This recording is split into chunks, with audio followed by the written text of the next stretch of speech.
বাপের বাড়ি দিয়ে বুঝে আর কিছু গয়না দেয়নি। তা সে যা পারে দিক বাবা, ওসব আমার জেনের নাম নেই। আমি এই তোমার জন্য একটা পুরো 5 ভরি সোনার চেন এনেছি, এই নাও ধরো। তা পিসিমা, আপনি তো আমাদের বিয়েতে আসতে পারলেন না।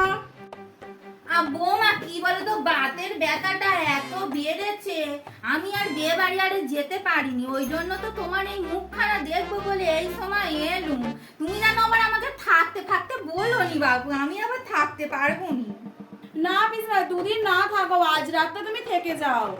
বৌমা তুমি যখন এত করে বলছো, তুমি নতুন বউ, আমি কি তোমার কথা আর ফেলতে পারি? ঠিক আছে, আমি মাস 2 থাকবো খনে। বাপের বাড়ি থাকলে আর এমন কি ক্ষতি, আমি ওনাকে ফোনে জানিয়ে দেবো খনে। ঠিক আছে বৌমা, আমি থাকছি।